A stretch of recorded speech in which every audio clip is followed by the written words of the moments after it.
वो मलिक विला पहुंची तो अहमद गाड़ी लिए वहीं से निकल गया। सामने याया, मुरसलीन और ताहा पहले से मौजूद थे। वो उमाइमा पर खफा नजर डालकर पाँव पटकता चला गया।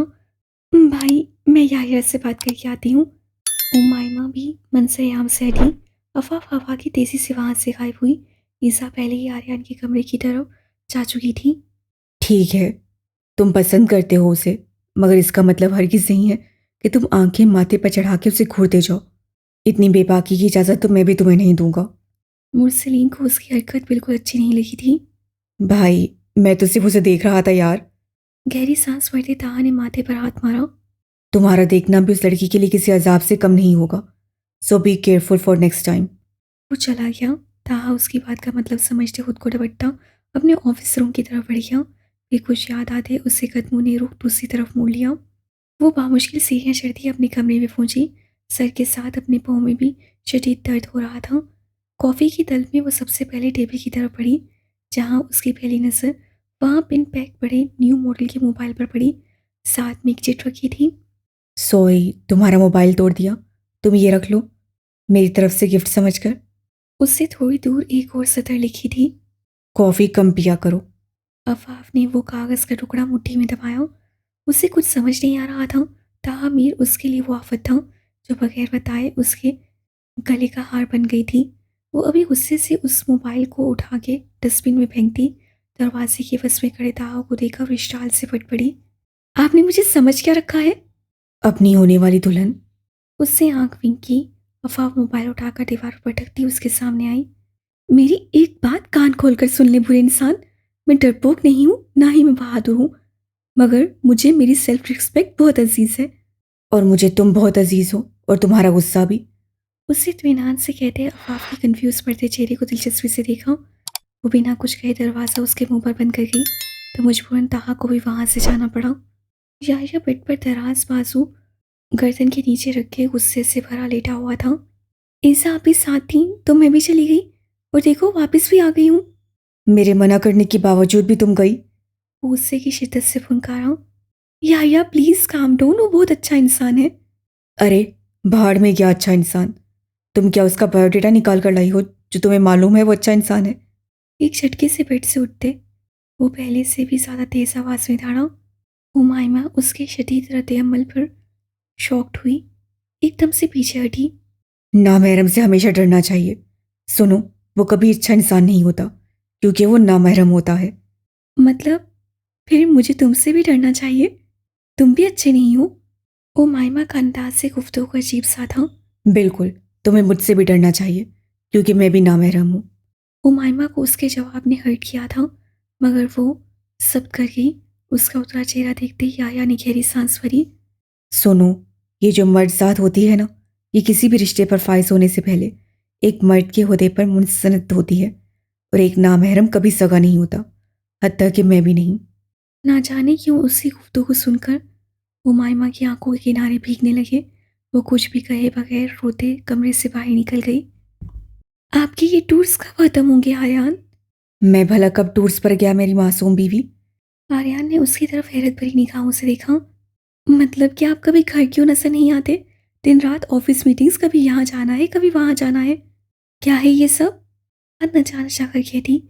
वो उलझी सी आर्यन के होंठों पर गहरा तबस्सुम छोड़ गई। यहाँ आओ मेरे पास। उसके बुलाने पर हयाम चलती उसके करीब बेड पर बैठ गई। उसका सर सीने पर रखे आर्यन उसके बाल सहलाने लगा। कभी कभी मुझे अपनी किस्मत पर रक्श आता है, "वो क्यों?" क्योंकि आर्यन मलिक के पास हयाम दुरानी जैसी इतनी चाहने वाली बीवी है। वो गहरा मुस्कुराया। "मुझे आपसे ईसा के मुतालिक ज़रूरी बात करनी है।" मैं सुन रहा हूँ। वो हन्नूस बाल सहला रहा था। "आर्यन, मैं चाहती हूँ हम ईसा का निकाह कर दें।" कहाँ वो उसकी शादी के मुतालिक सोचने से भी खुद को कोसों दूर रखती थी, और अब यूं अचानक उसे बैठे बिठाए ईसा की शादी की फिक्र सताने लगी थी। आर्यन को हैरत ही तो हुई थी। वो अभी बहुत छोटी है हयाम। आर्यन ने यूं मुंह बसोर कर कहा, जैसे किसी बच्चे से उसका फेवरेट खिलौना छीनने की कोशिश की गई हो। "मगर आर्यन, वो..." मैं अभी इस टॉपिक पर मजीद कोई बात नहीं करना चाहता ईसा। "हाँ तो मैं कौन सा कह रही हूँ, आज ही उसे रुखसत कर देते हैं।" तो बस ठीक है ना, रुखसती से एक दिन पहले सब डिसाइड कर लेंगे, बमाहो उसका दूल्हा भी, और अगले दिन रुखसती कर देंगे, बात खत्म। मगर ये सब कुछ 2-3 साल से पहले तो हरगिज़ नहीं होगा। आर्या ने लापरवाह से अंदाज से बात खत्म की। अयाम एकदम से झुंझलाती सर थाम कर बैठ गई। आप ही, मैंने सोच लिया है। कमरे में आते वो पुतली से खोया हुई। क्या सोच लिया है स्नो? और तुम अभी तक जाग क्यों रही हो? आप ही, मैंने सोच लिया है मैं सेल्फ डिफेंस ज्वाइन करूंगी। क्या कोई तुम्हें परेशान कर रहा है स्नो? मुझे बताओ, मैं उसका हशर नशर करूंगी। अल्लाह आप ही, ऐसा कुछ नहीं है। मेरी पूरी बात तो सुन ले। उसका जज्बातीपन देखकर उमाइमा का हाथ सर को पहुंचा। अच्छा अच्छा, सुनाओ। और फिर जैसे जैसे उमाइमा ने उसे सारी बात बताई, ईसा को थोड़ी हैरानी भी हुई। मगर स्नो का सेल्फ डिफेंस की क्लासेस लेने का फैसला और उसकी वजह उससे खटकी थी। तुम्हें क्या लगता है दिल, तुम्हारे इस कदम के बाद याया को तुम पसंद आ जाओगी? ईसा का अचानक सवाल ना सिर्फ उसे खामोश कर गया, बल्कि चेहरे पर छलकती मुस्कुराहट को भी मात कर चुका था। दिल, मुझे तुम जान से भी ज्यादा अजीज हो, इससे कभी तुम्हें गलत मशवरा नहीं दूंगी। मगर ये जो मोहब्बत होती है, दिल पे एक सुकून की तरह होती है। अगर मोहब्बत में सत और सुकून ना हो तो वो मोहब्बत नहीं होती। और जिस मोहब्बत की बात तुम करती हो दिल, वो मोहब्बत नहीं, दीवानगी है। और या तुम्हारी इस दीवानगी के दाल से भी वाकिफ नहीं है। और सिर्फ इतना जानता है कि एक उमाइमा शाह है जो उससे मोहब्बत करती है, बस। वो ये नहीं जानता कि एक उमाइमा शाह है जो उसकी मोहब्बत में सांस देती है। अगर वो पलटा तो वो मर जाएगी। उमाइमा के लफ्ज़ों ने ईसा को पल के लिए साकित किया। मैं उमाइमा शाह हूँ। मैं इंतहाई किस्म की डरपोक लड़की हूँ, मगर मैं उसको पाने के लिए किसी भी हद से गुजरने को तैयार हूँ। उससे बहादुर लड़कियां पसंद है, वो लड़कियां जो खुद की हिफाजत कर सके, जिन्हें किसी के आसरे के सहारे की जरूरत ना हो। तो बस ठीक है आप ही, मैं भी वैसी ही लड़की बन जाऊंगी ताकि याया को पसंद आ जाऊं। वो तमानियत से कहती उदासी भरी मुस्कुराहट लबों पर सजाए उसे कमरे से बाहर निकल गई। ईसा उसके होश से देखकर सिर्फ माशाल्लाह ही कह सकी। पक्की बात है, यही लोकेशन है। ये ना हो हम जाएं किसी और के लिए और फंस किसी और फड्डे में जाएं। एक तो तू डरता बहुत है शहजी। हमेशा की तरह बिलाल ने उसे लताड़ा। वैसे भी जहाँ ये याह्या मीर साहब होगा वहाँ कोई फड्डा ना हो, ये नामुमकिनात में से है। मैं फड्डे नहीं करता कमीने इंसान। इन मुसीबतों का मुझ पर क्रश है। जहाँ भी मुझे दिखती हैं आंखें गले लग जाती हैं। हाँ, जैसे तुझे वो 8 यूनी वाली लड़कियां प्यार से प्लेबॉय कहती हैं, वैसे ही अपनी यूनी की लड़कियों में तू ट्रबल मेकर के नाम से मशहूर है। भला ये इतना प्यारा नाम मुझ नाचीज को किसने दिया? बस एक है जिसे दुनिया 30 मारहान के नाम से जानती है। बिलाल ने कॉलर चाड़ दे कहा। मुझे यकीन था ये कमीनगी तेरे सिवा और कोई कर ही नहीं सकता। उसी गर्दन पर चपेट मारते याया ने दांत पीसे। कमीने, तेरी तो इतने जोर से मारी है। अब देख कहीं गर्दन तो नहीं टूट गई। गर्दन पर हाथ रख के उसे धाई दी तो शहजी ने उसी गर्दन झुकाए मुआयना शुरू किया। ओ तेरी, या इसी गर्दन पर क्रैक पड़ गया है। रुक, मैं एल्फी लेकर आता हूँ। बिलाल चीख पड़ा। ओ भाई, आराम कर। तू जैसे डॉक्टरों से इलाज करवाने से अच्छा है मैं किसी डंगरू के डॉक्टर के पास चला जाऊं। वैसे तुझे सूट भी वही करेंगे। कमीनू, अल्लाह तुम जैसे दोस्त किसी दुश्मन को भी ना दे। शहजी और याया उसकी रोंदू शक्ल देख हंस हंस कर पागल हो रहे थे। ओए, ये आवाज़ कैसी है? लगता है कोई मुसीबत में है। नहीं मेरी जान, मुसीबत में हम हैं। वो देख अपना हीरो फिर जा रहा है। अब ज़रूर कोई नया फड्डा करके आएगा। बिलाल ने शहजी को याया की तरफ इशारा दिया तो वो दोनों भी सर पर हाथ मारते उसके पीछे भागे। भाई रुक जा, अभी 2 दिन पहले वाले फड्डे से बड़ी मुश्किल से निकले हैं। अब अगर ये फड्डा भी शनावर का हुआ तो हम गए फिर काम से। मगर वो सुन कहाँ रहा था। उसके सर पर तो हिकमत हलक का जुनून सवार था। दिन के 12 बज रहे थे। सामने एक न्यू मॉडल की गाड़ी खड़ी थी जिसका बोनट खुला था। पास ही ब्लू जीन्स से मलबूस प्यारी सी लड़की पास खड़े 3 लड़कों से बहस करती उन्हें नजर आई। उन्हें लगा वो लड़की उस लड़की को परेशान कर रहे हैं। जैसा मंजर था वो गलत साबित नहीं हुए थे। अचानक उनकी बहस लड़ाई में बदल गई। लड़की ने सामने खड़े एक छिछोरे से लड़की के मुंह पर रख कर थप्पड़ मारा था, जिस पर वो तीनों तैश में आते उस पर झपटते। याया समेत बिलाल और शाजी भी उस लड़की की मदद को भागे। मगर ये क्या, अगले ही लम्हे उस लड़की ने सारी बाजी ही उलट कर रख दी। अभी वो उस कार के ही करीब पहुंचे थे, उससे पहले लड़की ने एक हाथ घुमाकर पहले की गर्दन पे मारा, जबकि सीधी टांग इतनी जोर से दूसरे की पेट में मारी कि वो पीछे को जा गिरा। अभी वो दोबारा उठकर वार करते वो नामालूम लड़की गाड़ी में रखा हंटर निकाले उन्हें पीटना शुरू करोगी कि उन सबको जान बचा के भागना पड़ा। कुत्ते कमीने, लड़की देखी नहीं कि छेड़ने आ जाते हैं। अब आओ, नानी ने याद दिलाई तो मेरा नाम भी नैना इकबाल नहीं। ऊंची आवाज से भागते उन सड़क चाप को सुलगाते सुनाती वो हाथ झाड़ती पलटी। जहां उसी गाड़ी करीब वो तीनों मुंह खोले उसे हैरत अंगेज नजरों से घूर रहे थे। क्या अब तुम तीनों भी छेड़ने आए हो? वो गुस्से से लाल पीली होती चीखी तो मजबूरन उन सबको होश में आना पड़ा।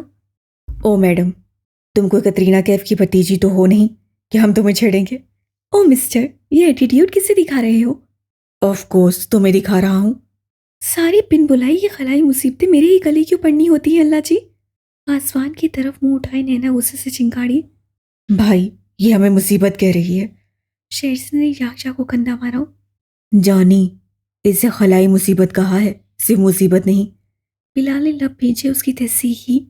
तुम दोनों अपनी बकवास जरा बंद रखोगे? याशा की ठाड़ पर वो दोनों चुप हो गए। देखिए मैडम, आप जो कोई भी हैं, हम आपकी मदद को आए थे। अगर हमें मालूम होता आप बहादुर होने के साथ साथ इतनी बदतमीज भी हैं तो हम कभी ना आते। शायशा हिसाब बराबर करता चल दिया।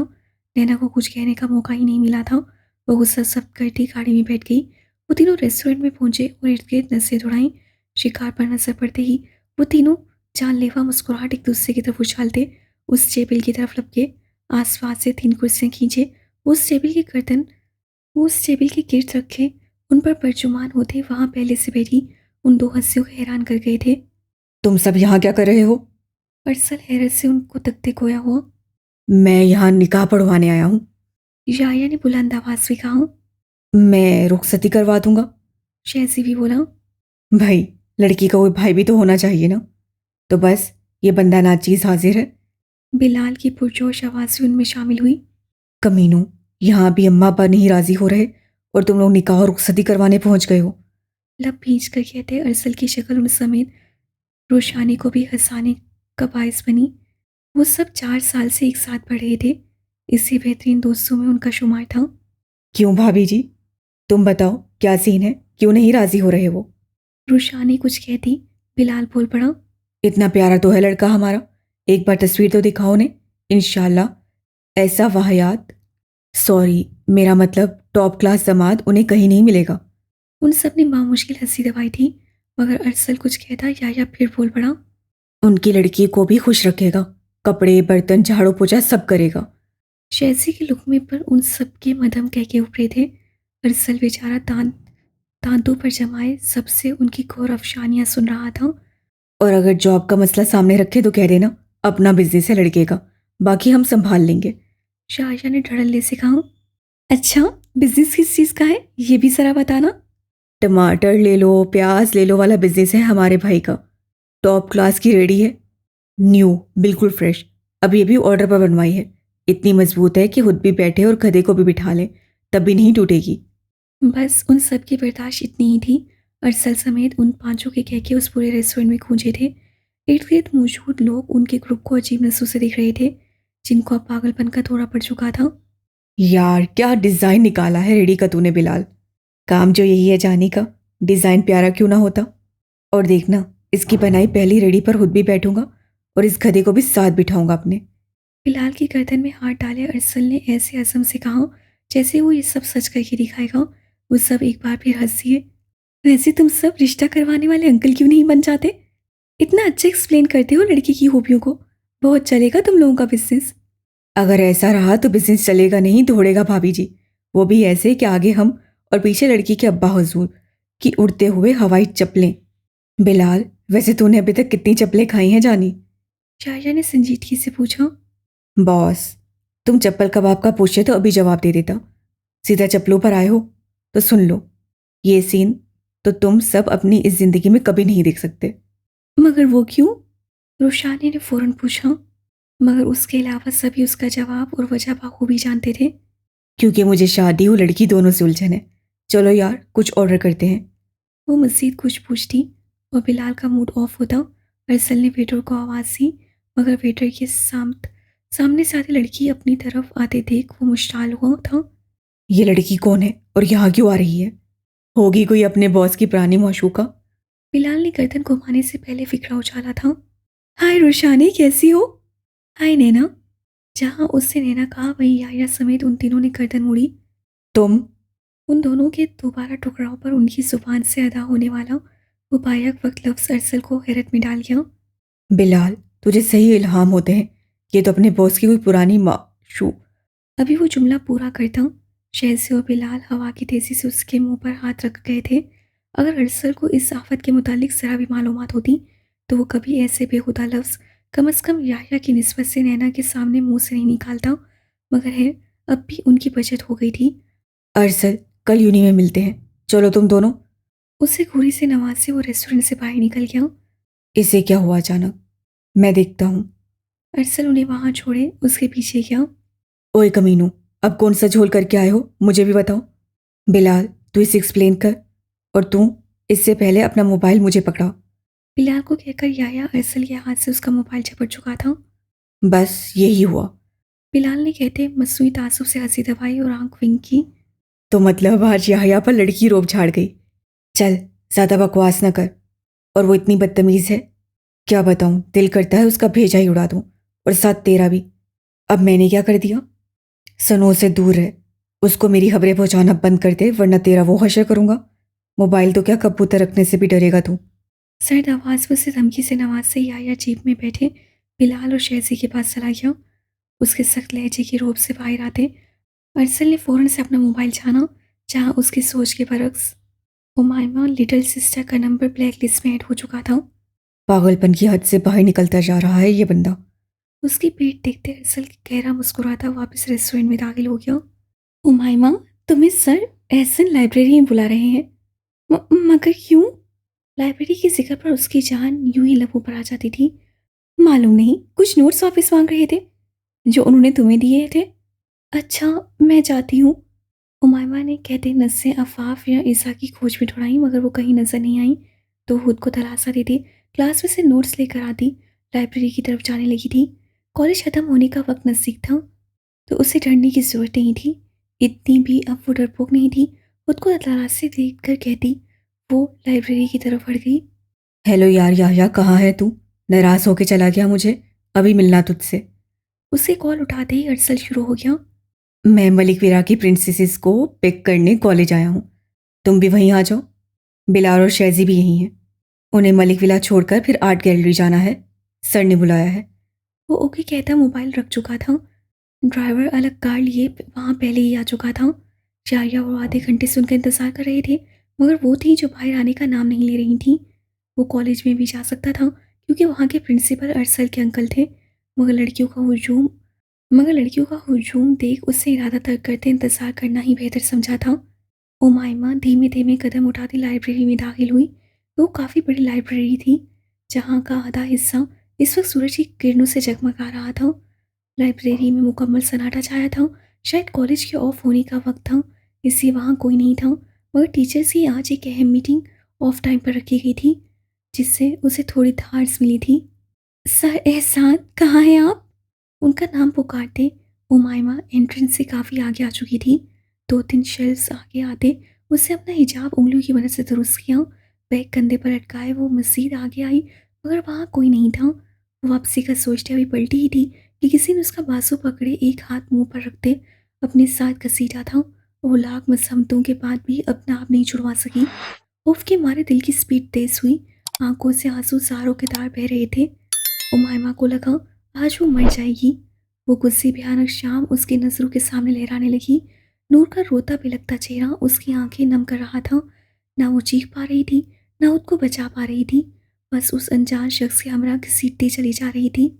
लाइब्रेरी के आखिरी कोने में उसे किसी ने जोर से पटका था, जिसकी वजह से उसके चेहरे और हाथों पर हराशें आई थीं। उमायमा ने फौरन से रुख मोड़ा। वहां तो कि सर को खड़ा देख उसके हुस्सान अदा हुए थे। सर, आप? हाँ, मैं तुम्हारी बहुत याद आ रही थी, तो सोचा आज एक मुलाकात रख ही ली जाए। उसी गलाजत से उमायमा की रूह फना हुई थी। एकदम से उठते उसे भागने को पर तोले थे, मगर तुगीर सर के फुलादी हाथ ने उसका रास्ता रोका। इतनी भी क्या जल्दी है लड़की, थोड़ी सी देर की बात है। जरा सी कुर्बत तुम्हारी और बस। उसे खींचकर खुद के नजदीक करते वो बेगैरती पर उतर चुका था। छोड़े मुझे, प्लीज, आपको खुदा का वास्ता, मुझे जाने दे। खुश्क होते हल्क में उमायमा के अल्फाज भी टूट फूट का शिकार हुए थे। वो सारों कतार रोती उसकी मिन्नतें कर रही थी, मगर मुकाबिल को हवस ने इस कदर अंधा कर दिया था। वो अपने पेशे रुतबे का तकद्दुस भी भूल चुका था। छोड़ दूंगा, जैसे नूर को छोड़ दिया था। अगर उस जैसा अपना हशर नहीं करवाना चाहती तो चुपचाप मेरी बात मानो, वरना उससे बदतर मौत दूंगा तुम्हें। "न- न- न- नहीं, जाने दे मुझे, ऐसा नहीं करें, मेरे डैड आपको जिंदा नहीं छोड़ेंगे।"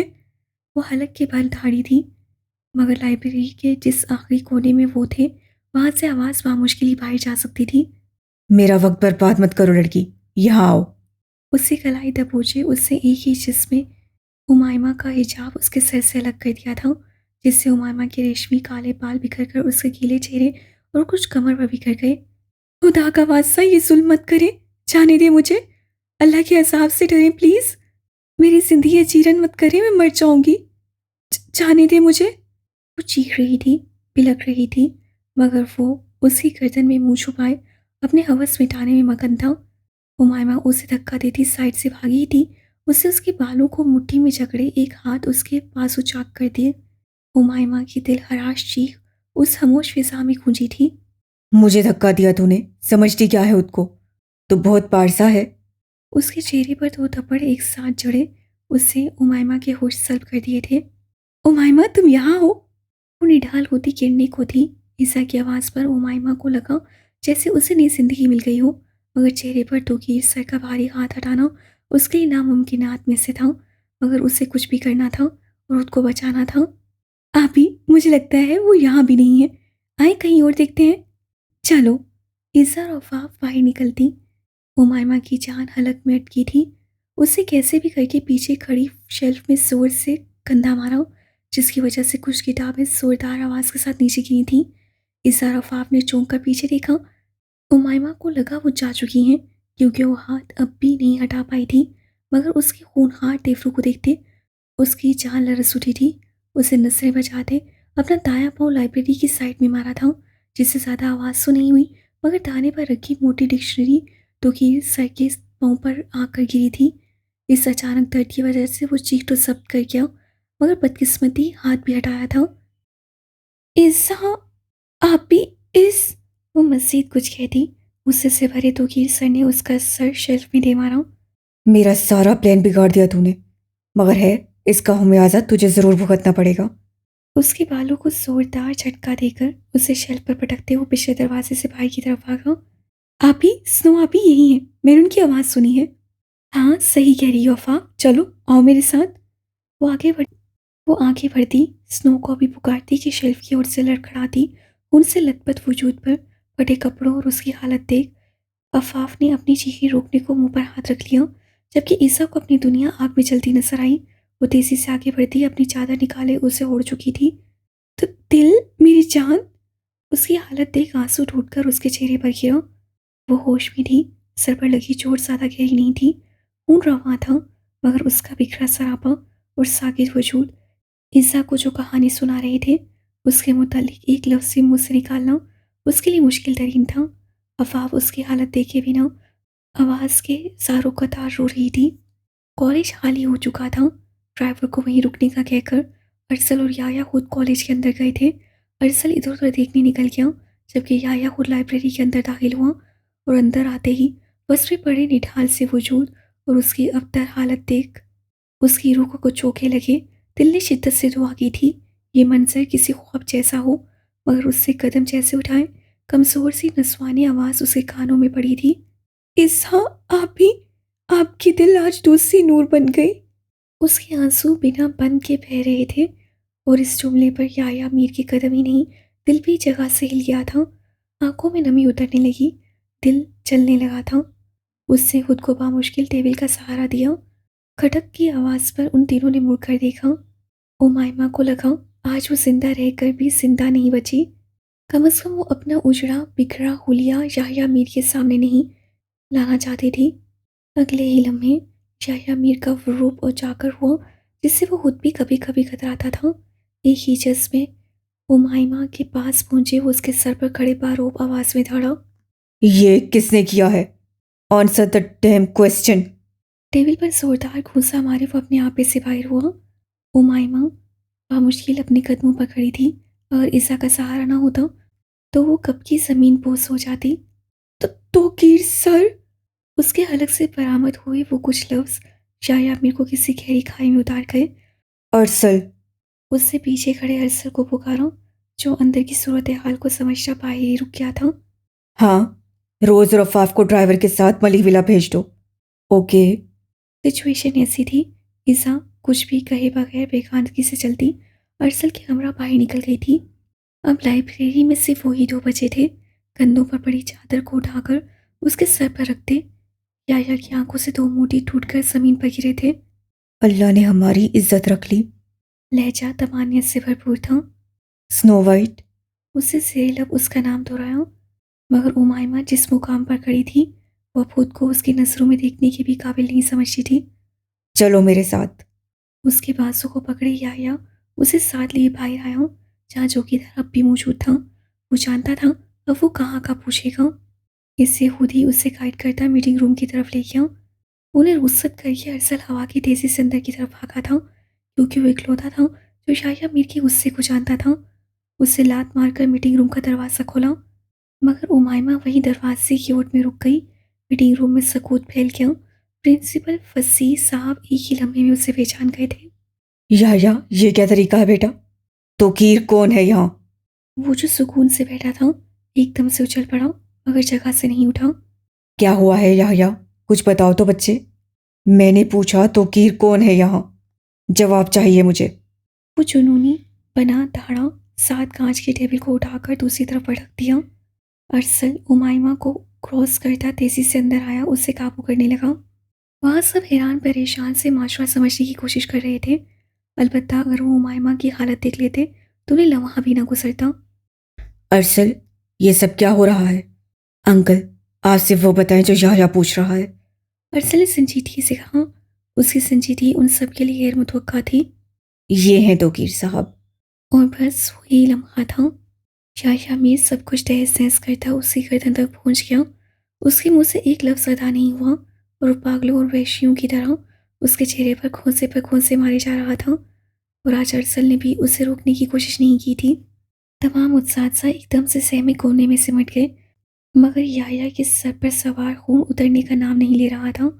10 मिनट में याया ने उसे थुनक कर रख दिया था, मगर उमाइमा की उजड़ी हालत उसकी नसों से ओझल नहीं हुई थी।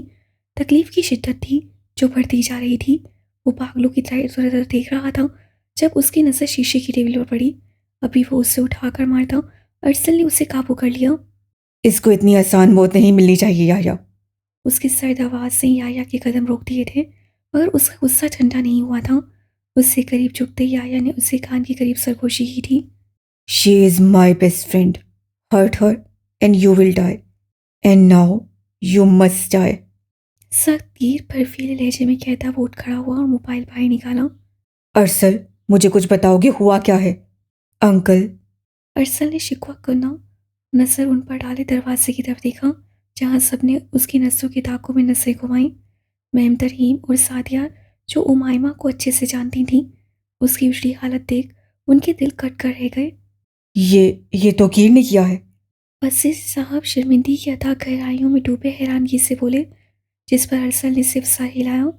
मामले की नज़ाकत को समझते हुए वो दोनों उमाइमा को ऑफिस में ले गए। मीटिंग बर्खास्त कर दी गई। सब मिल टीचर्स जा चुके थे। तभी बिलाल और शहजी अंदर आए। इसे ब्लॉक सी में ले जाओ, मेरे आने तक इसका ख्याल रखना। वो दोनों हाँ में सर हिलाते उस अदमोए शख्स को उठाकर गाड़ी की डिक्की में डाले ले गए थे। मैम तरहीम और सादिया ने उसके समूह की मरहम पट्टी कर दी थी। शाशा को अंदर आते देख वो दोनों भी बाहर निकल गई।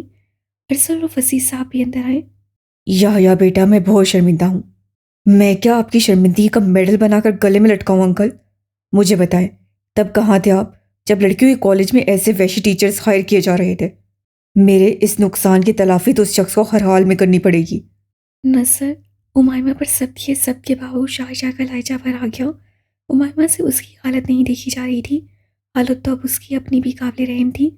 उन्हें ढाल सी बैठी थी। उसकी आंखें हर दर्जा सुर्ख हो चुकी थीं। उमाइमा को नरमी से उठाए उससे फसीह साहब की तरफ देखा। ये बात अगर कॉलेज से बाहर निकली तो इस कॉलेज को राख का ढेर बनाने में पल भी ज़ाया नहीं करूँगा। फसीह साहब तो उसके सामने सर उठाने के काबिल नहीं रहे थे। उमाइमा को सहारा दिए वो गाड़ी में बिठाता निकल गया था। अरसल भी अपनी गाड़ी निकाल ले, उसके पीछे गया था। आधा रास्ता तय हो चुका था। गाड़ी में सकूत हनूस कायम था। याह्या के चेहरे पर पहले सख्त आसवाद हनूस वैसे ही थे। उमाइमा उसका चेहरा देखती रुख मोड़ गई थी। वो शायद खामोश रहना चाहती थी, मगर मुकाबिल के दिलो दिमाग में जंग छिड़ी थी। उसके पास हज़ारों सवाल थे और शायद कुछ शिकवे भी। वो जो साथ बैठी हस्ती से करना चाहता था, मगर उससे पहले उसे अपना लहजा नॉर्मल रखना था, जो भी इन हालात में उसे खुद के लिए कड़े इम्तिहान सा लग रहा था। तुम लाइब्रेरी क्यों गई थी अकेली?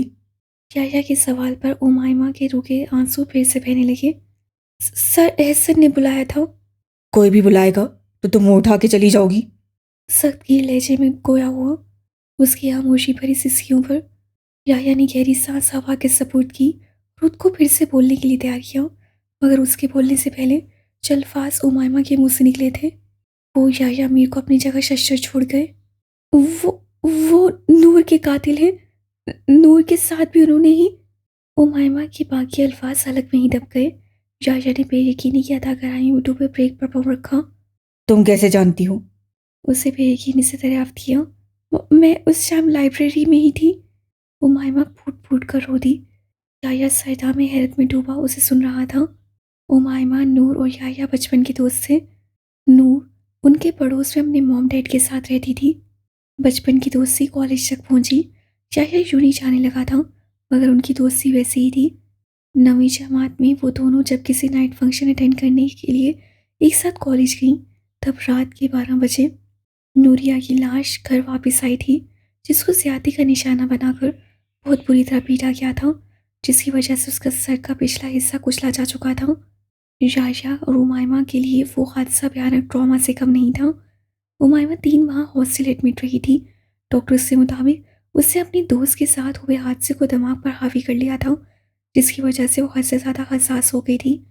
मगर उस वक्त भी याह्या ने ही उसे संभाला था। उसे वापस ज़िंदगी की तरफ लाने वाला वही इंसान था, जो हर मोड़ पर उसके साथ खड़ा होता था। मगर हकीकत ये भी थी कि नूरिया के साथ जो कुछ हुआ, वो कॉलेज और नूरिया के पेरेंट्स समेत उमाइमा और याह्या के दरमियान रह गया था। नूरिया की मौत को हादसाती करार देकर उसे दफन कर दिया गया था, सिर्फ इसीलिए कि उनके घर की इज्जत मज़ीद नीलाम ना हो, जिसकी बिना पर उन्होंने अपनी ही सगी बेटी को इंसाफ दिलाने से इनकार कर दिया था। याह्या ने उसके पेरेंट्स से इस बात पर बहस भी की, मगर उन्होंने उसे वादे खुदा के वास्ते वो कई बार गुस्से में डांट पटक कर घर से बाहर निकाल दिया। और उस हादसे के कुछ अरसे बाद ही वो लोग उस शहर से शिफ्ट कर गए। मलिक विला के तमाम मकीन के इल्म में भी नूरिया के एक्सीडेंट की खबर आई थी, मगर आज जो राज याह्या को अमीमा से सुनने को मिला था, वो उसके लिए किसी शौक से कम नहीं था। क्या यह हकीकत तुकीर भी जानता था? उससे बिना किसी तासुर के सवाल किया। उमाइमा ने सर अस्वाद में हिलाया। अगले ही लम्हे उसका बाजू दबोचे याह्या ने गजबनाक तेवरों में उसकी तरफ देखा। मतलब वो इतने साल तुम्हें हरास करता रहा? उसके लहजे की शिद्दत और चुभन ऐसी थी कि उमाइमा का धड़कता दिल रुक सा गया। वो तुम्हारे बाजू और हाथों पर उंगलियों के निशान उस बेगैरत इंसान के थे? उसका लहजा बिगड़ने लगा, आवाज़ कांप रही थी। उमाइमा मुसलसल रोई जा रही थी। वो तुम्हें इतने वक्त से हरास करता रहा, डराता रहा, और तुम सब बर्दाश्त करती रही। तुमने कभी किसी से कुछ कहने की कोशिश क्यों नहीं की? उसके झुके सर को देखते हुए सटमहरी से पूछ रहा था। जवाब दो मुझे। क्यों चुप रही तुम? क्यों बर्दाश्त करती रही उस बगैरत इंसान की वाहियात हरकतों को? जवाब दो मुझे। अज्ञानी अंदाज में दौड़ा। उमाइमा खौफ के मारे दरवाजे से जा लगी। मुझे डर लगता। डर लगता था? रेली? याह्या का साया लहजा उमाइमा के चेहरे पर थप्पड़ जैसे लगा था। क्या मुझ पर यकीन नहीं था तुम्हें? किसी और को ना सही, मुझे आकर बताती थी। मैं तुम पर आंच भी ना आने देता। उससे चीख कर कहा। उससे कहा था वो मुझे भी मार डालेगा। एक बार मेरा भरोसा तो करती, मैं मर जाता, मगर तुम पर किसी की मैली नजर भी ना पड़ने देता। याह्या के आंसू टूटकर स्टीयरिंग व्हील पर गिर रहे थे। वो दोनों बेआवाज रो रहे थे। तुमने मेरा दिल तोड़ दिया स्नो। कुछ पल बाद उसकी भारी आवाज फिर गूंजी। तुमने मुझ पर यकीन नहीं रखा। तुमने मुझसे हकीकत छुपाई। तुमने मुझसे अपनी तकलीफ छुपाई। टूटे बिखरे लहजे में कहता वो उमाइमा को तोड़ कर रख गया था। मुझसे मोहब्बत के दावे कर लिए तुमने। एक बार नहीं, हर रोज किए। एक बार भी अपनी तकलीफ के बारे में मुझे नहीं बताया। मुझे इस सब से अनजान रखा। मेरा दिल फट रहा है सनू, तुम्हारी तकलीफ का सोचते। मेरी रूह जख्मी हो रही है। वो रो रहा था। वो उमाइमा शाह की तकलीफ पर आंसू बहा रहा था, मगर सिर्फ दोस्त से ही हद तक। इससे ज़्यादा कुछ नहीं था उसकी आंखों में। वहाँ आज भी वो तासु नहीं था। उमाइमा की बरसी आंखें आज भी खाली लौट आई थीं।